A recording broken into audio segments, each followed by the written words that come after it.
दूसरा जो है वो आपको दिल्ली में बुलडोजर्स वाला देखा होगा सीन, यानी पूरी की पूरी स्टे के बावजूद किस्म का तमाशा हुआ था। चाइना ने फिर पैसे भी मांग लिए थे। तो अब देखते हैं कि अब चाइना आगे से क्या रिएक्ट करता है, क्योंकि ये चीजें तो बढ़ती हुई ही नजर आ रही हैं। जैसे चीन के साथ मामलात आगे बढ़ने लगते हैं, चीन के साथ कुछ चीजें आगे बढ़ने लगती हैं, तो फौरी तौर पर कहीं ना कहीं से कोई ना कोई अटैक हो जाता है। और हमें ये भी मालूम है कि इस तरह की जो ऑर्गेनाइजेशंस हैं उनको सपोर्ट किधर से और कौन से मुमालिक करें। कहीं लास्ट में ये तो नहीं होगा कि हम ये सारा मलबा उठाकर और इंडिया के ऊपर डालने की कोशिश की जाएगी कि जी इंडिया की तरफ से कुछ हो गया है। क्या हम ये सियासी भंवर के अंदर फंस के तो नहीं रह गए कि जो बाकी जरूरी मामलात हैं मुल्क के वो पीछे रह गए और हमारी सियासत आगे हो गई? हमारी कौम को आप चेक करें कि वो लोग जिनसे भीख मांग के हम गुजारा करते हैं, हम उन तक को गाली देते हैं। सऊदियों से आप भीख मांगते हो, इमरातियों से आप भीख मांगते हो, ओमानियों से आप भीख मांगते हो, कोई ऐसा बंदा नहीं जिससे आप भीख नहीं मांगते हो। कि देखें इंडिया, वहां आज तक कभी सिस्टम डिरेल नहीं हुआ, वहां कभी फौज ने वहां पर कब्जा ही नहीं किया, वहां जमहूरियत की अकदार कमाल की कमाल। ये सब ये जो इस रमज़ानुल मुबारक में हमने देखा कि रोज़ाना एक जत्था है जो कि नमाज तरावी के बाहर खड़ा होकर मुजाहरा कर रहा है, नमाज जुम्मा के मसाजिद को घेरे में लेके मुजाहरे हो रहे हैं। देखें, दो बड़े वाक़यात हुए हैं। एक तो हुआ 2 दिन पहले मध्य प्रदेश में 104 मुसलमानों को NSA के तहत उन्होंने बुक किया है। NSA का मतलब यह है कि you are going for good. उस NSA के तहत आपको कोई मुसलमान उम्मा में से कोई शख्स नहीं बोल रहा कि ये क्या हो रहा है, कोई रिजेंटमेंट तक नहीं करता कि मुसलमानों के साथ पूरी की पूरी उम्मत के बड़े बड़े लीडर खड़े हुए हैं, जो कि कहते हैं हमने पता नहीं क्या क्या कुछ कर दिया, ईरान से लेके सऊदी अरब तक और सऊदी अरब से लेके मलेशिया तक सब कुछ।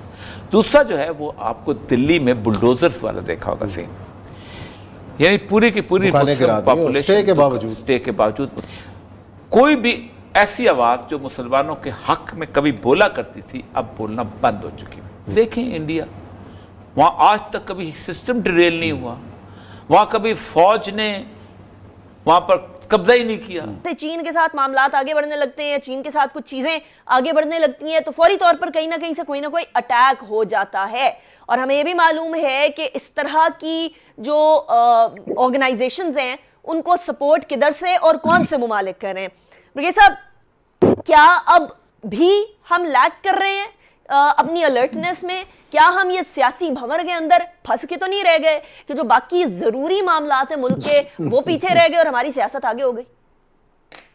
अनिका, बात यह है कि जब अनसर्टेनिटी मुल्क में पॉलिटिकली अनरेस्ट हो और एक नई हुकूमत आई हो, अभी उसकी रिट ऑफ गवर्नमेंट कायम ना हुई हो, उसके साथ दूसरी साइड पे हमारे काफ़ी ज़्यादा पॉलिटिकल जो है एक जलसे भी चल रहे हैं, तो इसका सबसे ज़्यादा ऐसी कुव्वतें फ़ायदा उठाती हैं। और वी नो इट कि ये कौन है, and I am very clear about it कि इसमें इंडिया भी है, इसमें CIA भी है। जो ममालिक ये चाहते हैं कि हमारे चाइना के से ताल्लुकात ख़राब हो जाए, नंबर 1, नंबर 2 CPEC हमारा कामयाब ना हो, नंबर 3 बलोचिस्तान में अनरेस्ट हो और BRI चाइना का ना बने, हमारी इधर से ये दूसरे साइड्स हैं जितने भी सेंट्रल एशिया से हमारी कनेक्टिविटी ना हो सके। ये वो कुव्वतें हैं जो ये प्रॉब्लम कर रही हैं।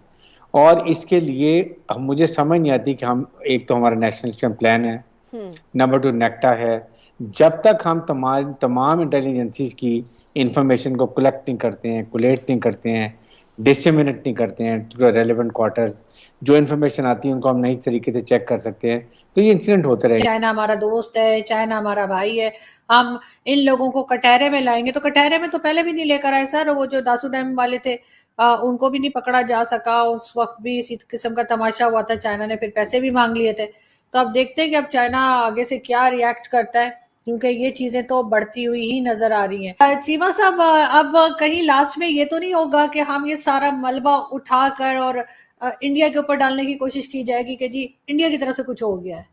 जब अशरफ गनी की हुकूमत नहीं है तो अभी हम जो है वो उस तरह बात नहीं कर रहे हैं, क्योंकि अभी इंडियंस वहां मौजूद नहीं है, इंडियंस को रिकॉग्नाइज नहीं किया हुआ।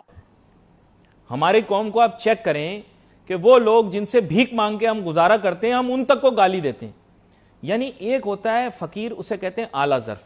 आला ज़र्फ फकीर पता है कौन होता है? सही भाई, आपको पता है आला ज़र्फ फकीर कौन होता है? एक आला ज़र्फ फकीर होता है जो कहता है कि जो दे उसका भी भला, जो ना दे उसका भी भला। और एक होता है कम ज़र्फ फकीर, उसको आप जैसे आजकल कराची में बहुत आए हुए हैं, कम ज़र्फ फकीर को आप पैसे नहीं देना, यूं करके लानत दे के जाता आपको। यह कौन होता है? कम ज़र्फ फकीर। इसमें भीख मांगने का भी ज़र्फ नहीं होता।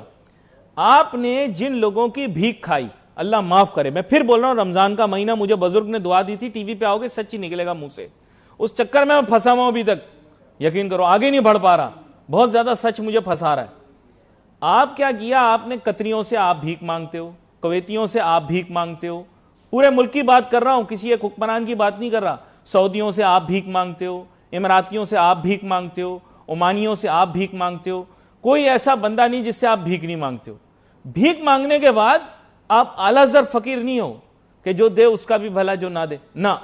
आप जरा अगर कोई भीख टाइम पे ना पहुंचाए तो आप उसको गाली भी बकते हो। हमने जो आला सतही चीटिंग की, अरब ममालिक से हमने $1.5 अरब तोहफे में पकड़ लिए। जब उन्होंने हमारा नाम लिया कि भाई ये मक्का मदीना बचाने के लिए आएंगे अरब सरजमीन पे, हम मार्केट से हम शार्ट हो गए। हमने कहा नहीं, मुफाहमत मामला, तब गुलामी नहीं, तब बेशर्मी नहीं, तब कम ज़र्फी नहीं, तब आजाद थे ना। आपने बोला नहीं यार हमारे तो मामलात है, मामला फेम है। अल्लाह का अजाब तो आएगा, जो मक्का मदीना बचाने नहीं जाओगे तो अल्लाह का अजाब तो तुम लोगों पे आएगा, पूरी कौम पे आएगा, बेफिक्र रहो, ऐसी बात नहीं है।